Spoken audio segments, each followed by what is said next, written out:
Nie poszłam dzisiaj do szkoły. W tej klasie nikt mnie nie rozumie. Wszyscy zachowują się jak dzieci. W ogóle nie mogę spać. Cały czas jestem zmęczona.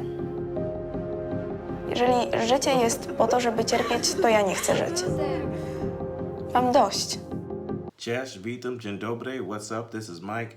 Today I would like to talk about a very serious topic happening here in Poland, unfortunately, where we see a rise in teenage attempted suicides. We're talking about minors between the ages of 7 and 18 years old. This is really incredible for me because I tend to look at Poland through rose-colored lenses and I don't see the problems perhaps maybe native Polish people have here. So this is really a big surprise for me. In 2025, 1,925 suicide attempts by children and adolescents were recorded compared to 2,054 in 2024, and 161 attempts that resulted in death compared to 127 in 2024. Whoa. So fewer young people are trying to take their own lives, but if such an attempt does occur, the risk of a tragic outcome is higher.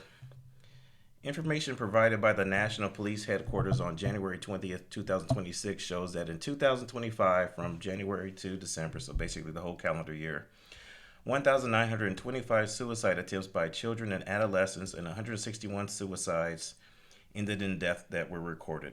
The highest number of attempts was in the Pomeranian Voivodeship, 302 cases, and the Silesian Voivodeship, 299 cases. The lowest number was in Lubusz Voivodeship, 31 young people, and in the Opole Voivodeship, 27 young people. The saddest data, however, concerns the youngest age group, as between the ages of 7 and 12. That is incredible. 83 suicide attempts and 5 completed suicides were recorded. I'm going to be really naive here because I don't know what you can possibly be depressed about at 7 years old. Life is tough. At 7 years old, I don't even know how you could have such thoughts. So I would like to know what are the factors, and I don't know if this is it can be really transparent here in Poland because of the RODO that they have here. But 7 years old, I think from a psychological standpoint, I can't imagine possibly rewinding the hands of time and thinking at 7 years old, me ever being depressed to the point where I would ever want to kill myself. I didn't know anything about sex. I didn't know anything about suicide or depression at that age. So I don't know if this generation has more access to information. And even at 7 years old, I don't even know how you could, if you were to follow some TikTok trends or whatever's on social media, I just don't know how somebody 7 years old could even contemplate how to even carry out a suicide. And I don't mean to say this, I know this is a very delicate topic, but 7 years old is just incomprehensible. I don't understand it. Mark Zuckerberg will be grilled. It's asking whether Meta, the parent company of Instagram and Facebook, and YouTube, which is of course owned by Google, put profits over users' safety and well-being. What Zuckerberg says today in court, and we will be there, and then the eventual verdict, all of this will impact scores of other lawsuits in process nationwide. The plaintiff, a woman with the initials KGM, alleges that Instagram, Facebook, and YouTube were intentionally designed to be addictive, with infinite scrolling, autoplay, and recommendation algorithms. She died because they kept feeding her the content nonstop. Lori Schott's 18-year-old daughter, Annalie, died by suicide.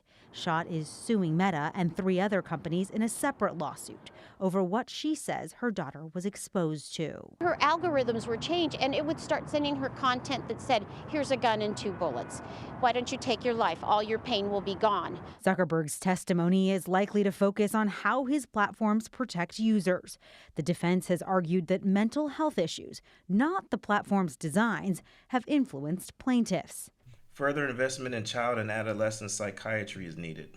Educational programs incorporated into schools must address mental health in a long-term perspective. It's not a topic to be ashamed of. On the contrary, it should be discussed openly with young people. Schools need to openly discuss challenges, counteracting peer violence, digital hygiene, and ways to support them. The child suicide crisis is a real growing public health problem. At the same time, however, in the 7 to 18 age group, the numbers of deaths by suicide increased from 127 to 161 in 2025. Experts emphasize that suicidal crisis is not a marginal phenomenon or a teen rebellion, but a real growing public health problem. I'm going to stop right here because I'm trying to make these videos to really talk about my first world account experiences here, and again having the luxury to talk to Polish people and really get to understand what's happening here in society. I know this one individual, she just finished her studies 2.5 years ago. She works in the public sector and she also has her own practice. She told me she did not know that there were this many young girls coming in and out of this system in a revolving door. And she said it's actually overwhelming for her. She had no idea that this was such a big problem here in Poland. The primary client that she told me she has is young teenage girls. She said basically ranging between the ages of 16 and 18. And she does a lot of family intervention. I don't know what's really happening. It seems like girls are suffering the most when it relates to these teenage suicide attempts. Były 3 rzeczy: nóż, notes i telefon. W notesie są tam zawarte imiona, nazwiska, kto był jej przyjacielem, a kto zrujnował jej życie. Od miesięcy nie mogę spać, muszę płakać tak mocno, że aż zabiera mi oddech. Przez osoby, które mnie psychicznie męczą, przez co bardzo się bałam, a oni się ze mnie śmiali, że jestem słaba, naiwna i wszystkie uczucia miłości, które miałam, wtedy umarły.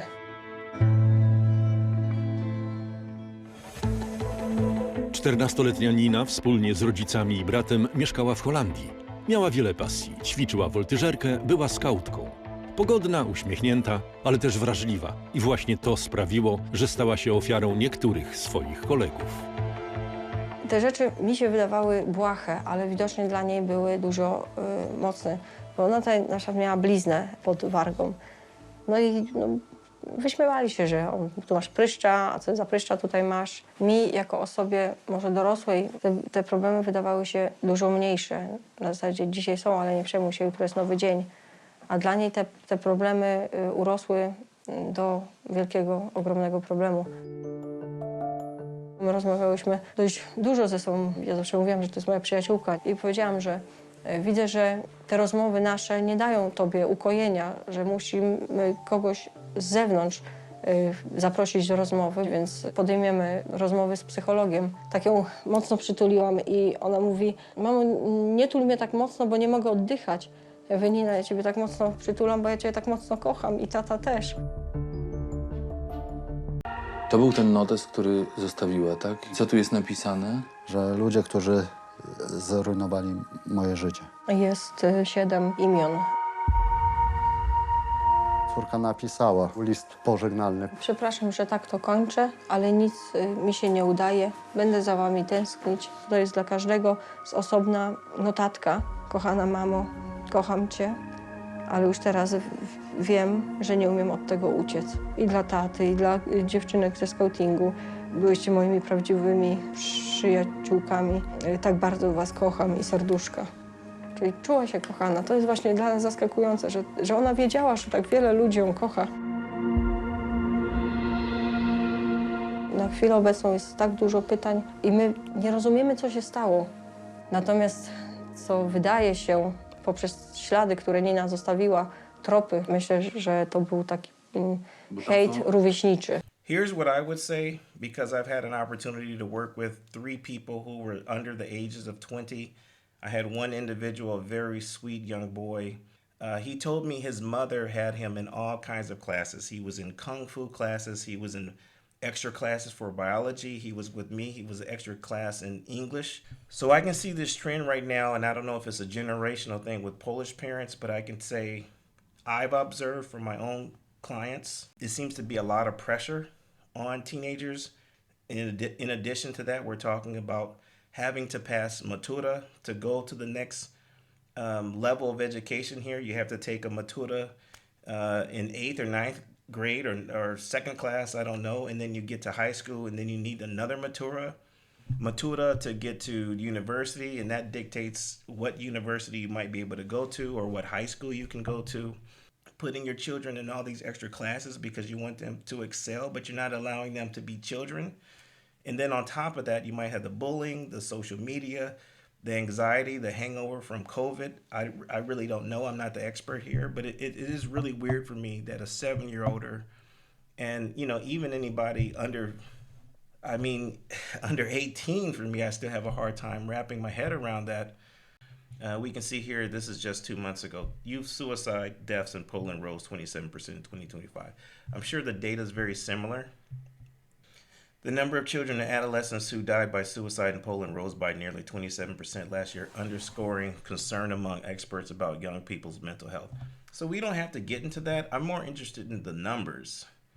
And I would like to see if you agree with me and my hypothesis of whether or not this has to do with the byproduct of COVID, helicopter parenting, parents putting their children in all these additional classes. Look at these statistics. In 2013, so we're basically only 12 years out, less than 400. 2014, slight tick over 400. Still increasing over 2015. Small decrease 2016, and then this huge jump in 2017. What was happening in Poland in 2017? And I'm asking you Polish people, I really would like to know. I'm trying to be engaging and I'm trying to ask you what was happening in Poland during this time. Is this the time when you started to buy your kids iPhones? Are you starting to be more introduced to technology? Was it any politics, any political stuff happening? I know in the States, 2016 was Donald Trump, the election of Donald Trump. I don't think Trump affected Poland. But then we can see this trend going forward. 2018, the same. 2019, another jump. Small decrease 2020, and then this huge jump. You go from less than 1,000 in 2019 and over 1,400 in 2021. For me, this is COVID. And do you agree with me? Basically, do you agree with me? Is this COVID? And is this children going into isolation and now the technology is doing the parenting? I think Polish parents have become a lot more lenient with their children. I think there's a lot of pressure to be very fashionable here in Poland, just like it is in the United States. I see teenagers walking with cell phones bigger than their heads. I have a friend, really good friend in the United States. She struggles every day because her son, who is 15 years old, does not have a cell phone. She's battling with this guy every day to just say, no, you're not ready for this type of technology because it's a huge crisis in the United States. And I hope, Poland, you can nip this in the bud before it starts to increase in the coming years. 2022, strong pandemic years. 2021, 2022, we know this is the pandemic. But then what happens after that is still increasing because at this point, the restrictions have been lightened. People were starting to be able to go socialize again. But I think, in my opinion, again, I could be wrong, I think these years, 2021 to 2022, I think there were a lot of online. There was a lot of stress because children were going online. Children were very social, and then they had to go into isolation. You could not meet your friends.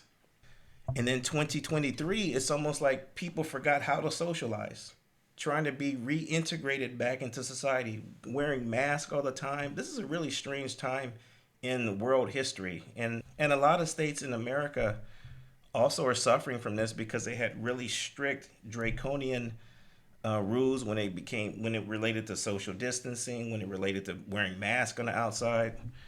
I don't know if this is social media, a combination of social media and the COVID restrictions, and then your child having to reacclimate to society. I have a hard time with this. Growspace notes that while the upward trend in suicide attempts among children and adolescents appear to have been halted, the rise in deaths show that the mental health care and school-based prevention programs remain essential. I think this is a tough one, and I think a lot of this needs to go back to the parents. Teachers are just teachers. Teachers are not experts in everything. If I'm a math teacher, what do I know about talking to somebody about suicide? Lastly, I would like to just conclude with this.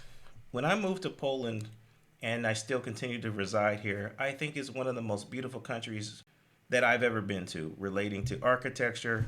There's a lot of nature here. So for me as an adult who really has a huge appreciation for life, I don't see what the societal problems are. And that's what I'm asking you. What are the problems here in Poland that I'm not seeing? Again, I have rose-colored glasses on. I see beautiful forests. I see parks nearby like Citadella. I don't have children, so hopefully I'm not talking out of turn where it's like I don't have a child and therefore I shouldn't speak on this topic. I just look at it as a foreigner, as an American, and I just don't know what the problems are because idealistically, if I were Polish or I moved to Poland, I don't know, let's say I moved to Poland today and I see the society as it is currently, I would want to have a child. I didn't have children because growing up in Los Angeles, it's a concrete jungle, very harsh conditions to raise a child. The school districts are very underperforming. They're low performing school districts. We have a lot of violence in the United States. So I never had children because I always was fearful that anything could happen to you in the United States. It doesn't matter if you're rich or poor. So I'm just asking you Polish people, really, what do you think the problems are and how do you go forward trying to rectify this situation? This is just a really tragic story all the way around when it relates to children. I think anybody who's out there who has dealt with somebody who has a child or a loved one or spouse or family member that has gone through depression, obviously you need to do your best to be patient with these people. Seek help is something I wish I did when I was married. Depression is not a thing to take lightly. It's really serious. It can affect the person who is more importantly dealing with this, but also it can really destroy a relationship and family. So anybody out there who's watching this video, I urge you really try to go seek help. I really sincerely hope you get the help you need and support their family member along the way. This is Mike. See you on the next one. Cześć.